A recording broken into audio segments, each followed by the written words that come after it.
Mga kabida, isang magandang oras sa lahat at welcome po sa aking channel. Ito po, umapilan na po ngayon. Ito pong ICI mga kabida, Independent Commission for Infrastructure, na nag-iimbestiga po ngayon mga kabida nitong controversial na flood control project, Ito po yung commission na create po ni Pangulong Ferdinand Bongbong Marcos sa pamamagitan po mga kabida, ng Executive Order number 94, ang sabi po nila, gusto daw nila yung tiwala po ng publiko. Magtiwala lang daw ang publiko sa kanila, mga kabida, dahil inanunsyo po nila ngayon na hindi po nila ipapakita ito pong bawat pagdinig po ng ICI mga kabida sa kanila kong investigasyon. Alright, ito po ay kakaiba po ito sa mga investigasyon po ng Senate Blue Ribbon Committee at ng TRICOM po dyan po sa House of Representatives na live po mga kabida, talagang meron transparency po. Okay, pero dito ho sa ICI ayaw po nila ipakita daw mga kabida kasi mahirap po daw at very dangerous, na baka daw ma-mislead yung tao po.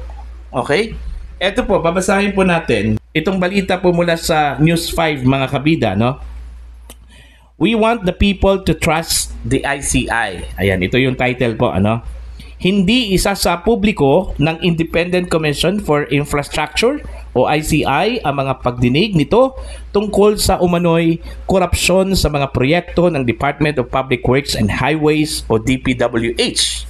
Ayan, ito yung sinabi po nila mga kabida, It's a very dangerous thing if we live stream it and at the same time people might be misled. We want the people to trust that we will be doing our job fairly, objectively, and independently.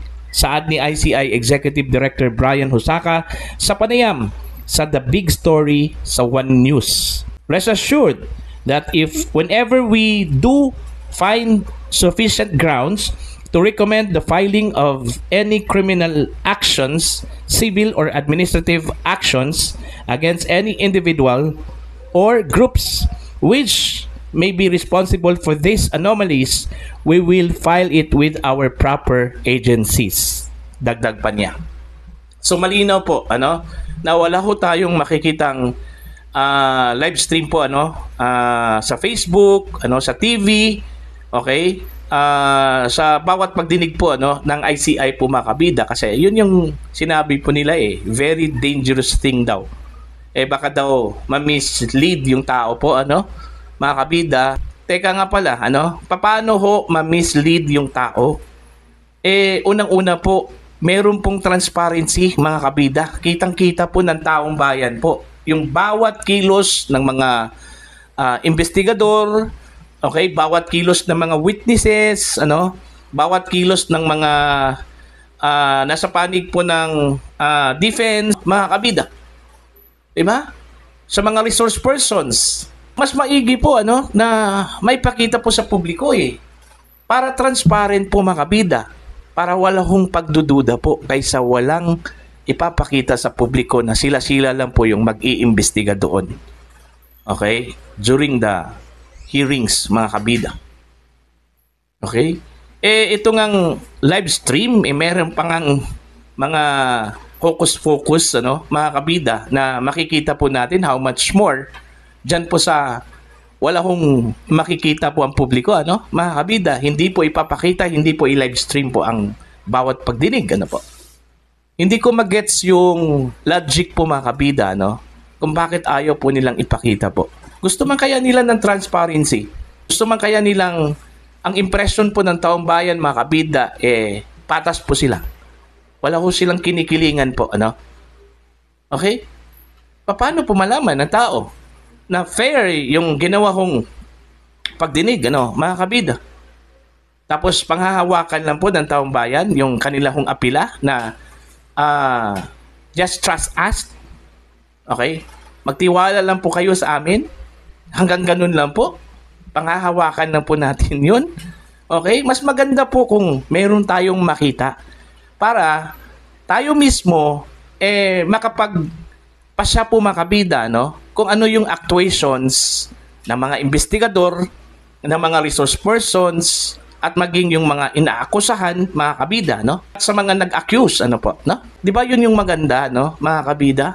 Para at least man lang, wala hong masabi po ang taong bayan eh. Ngayon, hindi po natin ipapakita yan. Okay? Series of hearings po, ano? Tapos, ang ending pala, iba yung expectation po, ano, mga kabida, ng taong bayan, ano? Ngayon pa lang meron pong live streaming po, meron ngang pagdududa po, ano, mga kabida. Keso bias si ganito, okay? Bias si senador, bias si congressman, okay? Parang yung mga ganun pong mga impression po, ano, mga kabida, kaysa wala kang makikita po, ano, mga kabida. Tapos mag-aantay lang po tayo kung ano yung resulta po ng bawat pagdinig, ano. Depende kung ano pong sasabihin po ng spokesperson po ng ICI, ano, mga kabida. Diba, bitin? Bitin na bitin po, ano. Honestly, para sa akin, hindi po maganda, ano, na hindi po nila ipapakita po yung bawat pagdinig po, ano. Diba? Katulad po ng Senate Blue Ribbon Committee, ano. Tingnan natin yung impression po ng taong bayan po doon, ano. Kahit na sinasabi po natin na bias po, mga kabida, ano, yung ilang mga senador po doon, okay? Pero at least, okay, meron pong mag-counter act po doon, mga kabida, doon sa pagiging bias po ng mga senador, di ba? Masasabi po natin na, ito, fair po ito, bias po ito. At least masusupplement yun, di ba, mga kabida, kaysa wala talaga. Okay? Gets nyo ako? Gets nyo ako dun sa aking point? Diba? Yun yung hinihingi po ng taong bayan ngayon, mga kabida, yung transparency. Kasi sawa na po tayo doon ho sa mga secret po, ano, mga kabida. Nabudol na nga tayo doon ho sa secret. Kaya nga, eto, lumabas na po itong mga corruption issue, ano? Ito hong controversy po, mga kabida, no, sa flood control projects. Kasi sinikreto po nila yon. Tapos nabigla na lang po tayo, mga kabida, kasi nasangkot po si kongresista, nasangkot po si senador, ano? Okay? Nasangkot po si Yusek. Diba? Sikreto yun. Yun yung point, mga kabida, no? Kung bakit na mas maganda po, ano, na ipapakita po sa publiko. Bahala na po ang publiko po isip, ano?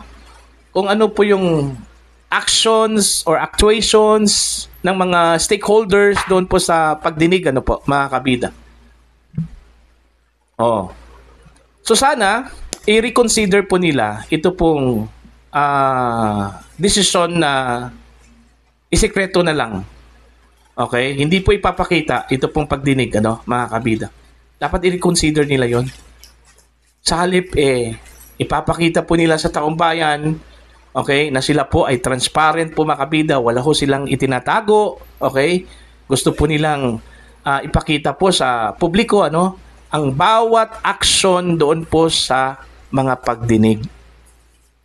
Para at least, kung meron man pong decision po, ano, o findings, ito pong ICI po, mga kabida, no, at the end of the day, at least, hindi ho magdududa at hindi po kaduda-duda, no, yung magiging desisyon po ng Independent Commission for Infrastructure, mga kabida, no. Diba? Nawala na nga itong si Magalong, na yun yung pinagkatiwalaan po ng lahat po, ano, mga kabida.